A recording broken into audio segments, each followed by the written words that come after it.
your favorite villain? My favorite villain? I kind of like Diddy. So 50 Cent was performing, right, and received some flowers while he was performing. Whole time, girl, the flowers are from Diddy. Yes, it's given that it was like a threat, you know, like basically I can get you even behind these walls. The moment 50 Cent put that Diddy documentary out, this stopped being entertainment and turned into retaliation. Because instead of denying what was exposed, Diddy made it clear he wasn't done with 50 and wasn't going to stop until he got back at him. Because what 50 revealed wasn't just embarrassing footage, it was material Diddy believed was untouchable, recorded in private, around lawyers, during a moment he thought he was still in control. But instead of backing off once the threat started, 50 doubled down, even sparking whispers that this was only the first drop. So now everyone's asking the same thing. Did 50 just expose a downfall, or did he trigger something far more dangerous? Listen to me. I'm gonna get off the phone right now, and I am gonna let you professionals look at the situation and come back to me with a solution.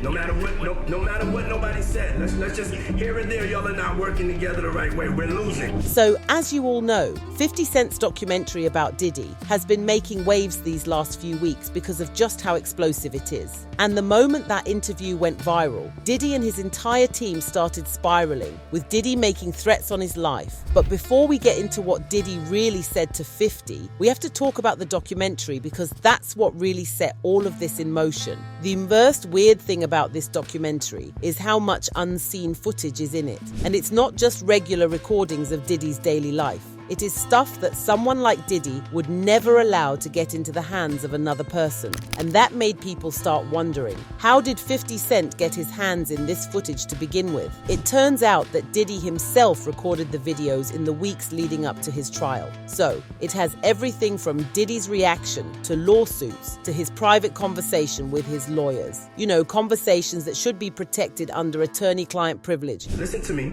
I'm gonna get off the phone right now, and I am going to let you professionals look at the situation and come back to me with a solution. No matter what nobody said, let's just here and there, y'all are not working together the right way. We're losing. Mind you, his lawyer Mark Agnifilo had admitted that he had no idea that he was being recorded. Diddy basically betrayed the trust of the people who were working day and night to get him out of the pit he dug for himself. It's shady that Diddy recorded Mark without telling Mark, knowing that this would go somewhere at some point. Does Mark feel betrayed by Diddy? If I were Mark, I would be out of my head. Why? Well, apparently Diddy hired a cameraman to document his life in those weeks because he believed he was going to beat the case, and that footage was supposed to be used in his own documentary about his comeback. But what's even crazier about this is that Diddy somehow refused to pay the cameraman. He just ghosted him, someone that has all that information about his life. So when 50 got wind of this, he acted fast. He got the cameraman on the phone. Next thing you know, he had signed the deal to get that footage and make the documentary. And the fact that 50 could get his hands on the footage that Diddy didn't want to come out into the world got Diddy super mad. It was from that moment he swore he was going to do whatever it took to destroy 50. But here's where it gets worse. However, what made Diddy even more upset was the fact that 50 Cent exposed things that made Diddy's entire redemption arc go down the drain. Remember how Diddy made that apology video after the footage of him beating on Cassie got leaked? It's so difficult to reflect on the darkest times in your life. But sometimes you got to do that. I was up. I hit rock bottom.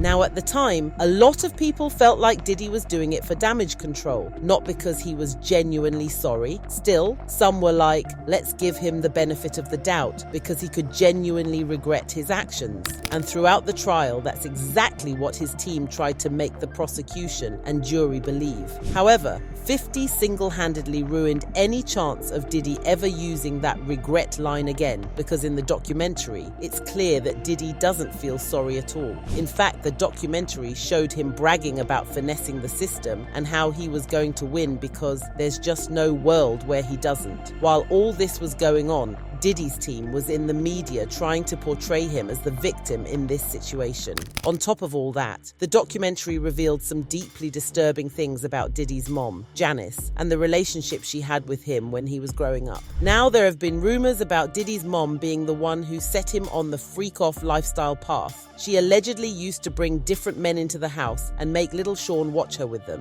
In this documentary, Diddy's childhood friend Tim Patterson basically confirmed these rumors. He claimed that when they were younger, Janice used to host these wild parties with people who looked like they were straight out of a Jet magazine. Tim also revealed that Janice used to hit Diddy really badly when they were younger, so much that he used to be scared on Diddy's behalf. When you add that to all the other violence surrounding Diddy's childhood, like the fact that his father was a drug dealer who allegedly used to off people in front of him, everything about Diddy starts to make sense. In the documentary, Tim also talked about the time that Diddy put his hands on his mom because she confronted him about the 1991 City College stampede. If you'll recall, about 4 people died in that incident, and it could have been totally avoided if Diddy and his team had done their due diligence. Of course, Janice denied everything, but it honestly didn't change much. The trial and civil lawsuits were already bad enough. But 50 Cent going all the way back to Diddy's childhood to dig up dirt and having multiple people from his past verify all this information was the final nail in the coffin. And that's why Diddy wants to make sure 50 pays for it. Now, after this documentary went viral, Diddy's team didn't waste any time filing a cease and desist order to stop Netflix from having it on their platform. Their reasoning? Diddy didn't give them the rights to use the footage for any reason. They even questioned 50 Cent's involvement, saying it was an attempt to sensationalize Diddy's life and capitalize on a never-ending frenzy.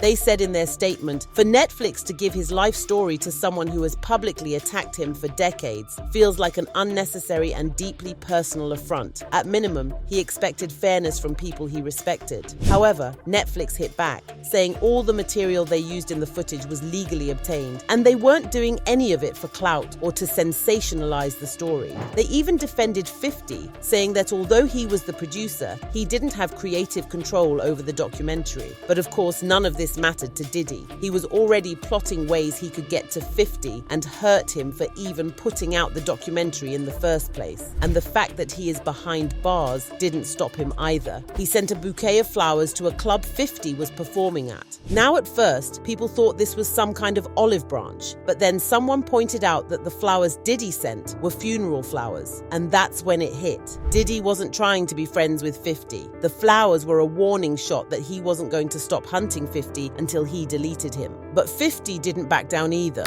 He quickly fired back at Diddy on Instagram saying, "What kind of is this? Diddy send me flowers at Club 11 LOL. Why all the foreplay? Get busy. You know I'm stupid." Then he added, "A warning, I'm 90s grimy. You don't warn me, LOL." And that's all 50 had to say to make it clear that he was not about to let Diddy play with him. Now, all of this back and forth had fans spiraling all over social media. But one thing was clear. People loved the documentary and they couldn't believe that Diddy's move in all this was to threaten 50 Cent. And people did not hold back when they started slamming Diddy. One person said, "The audacity to threaten people from behind bars. He thinks he still runs-ish." And then this other person agreed, saying, "Diddy is a damn fool. How are you in prison still threatening folks? I pray this man goes to prison for life. Some people are beyond help. He's the devil." But then there were people calling for 50 to do a deeper dive into Diddy's shady past, and maybe even put out a part 2 to the documentary.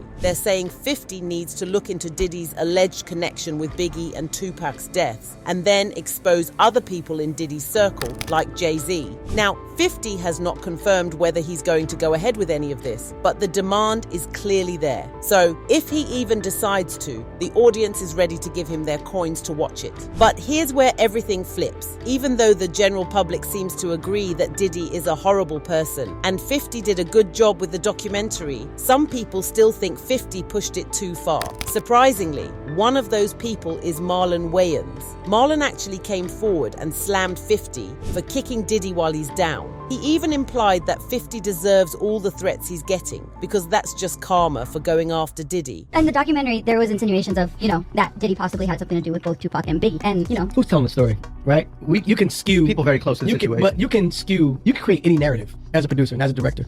and as a storyteller, I can create a narrative. I could be like, you know what? You have. I could create a narrative. Well, I we could be see it all the time in reality shows. Like, reality shows, that's how you're they creating create a narrative. It doesn't mean it's true. It doesn't mean it's true. I can get interviews, I can do this, I can get footage, and I could make you think this about that person. Nah, for sure, yeah. And that doesn't necessarily mean it's true. So for me, you know, I think, look, 50 and Puff have a long-term beef. It's personal. It's Well, people between... are saying 50's wrong for doing it, but 50's right for doing it. It's between him and Puff. And before it's between him and Puff, it's between both of them and God. Just the way Puff is down on his luck and 50's kicking a man when he's down. God is gonna- If 50 ever luck turn on 50, you know, that you gotta be careful what you put out. There's a karma to every action that you... And that was very shocking for fans because Marlon has been very intentional about distancing himself from Diddy since he started getting exposed. So the fact that he suddenly did a 180 and became Diddy's biggest defender seemed very suspicious. It made people start wondering if Diddy had already hired some industry insiders to start cleaning up his image so that when he's released from prison, he can just slip back into the industry like he never left. And if that's true, it complicates things for 50 because now he has to watch his back because he doesn't know who exactly is on his side. Now, everyone's watching this a little differently because this isn't just Diddy lashing out over a documentary anymore. This looks like a man trying to scare silence back into place. Funeral flowers, industry voices suddenly flipping sides, quiet defenses popping up where distance used to be. And 50, he's not backing off, he's standing there daring it to get uglier. So the real question sitting in the air now isn't whether Diddy's angry, that part's obvious. It's how far this goes next. Because if insiders are already being activated and if pressure is already being applied behind the scenes, then this wasn't the end of the story. It was the warning shot.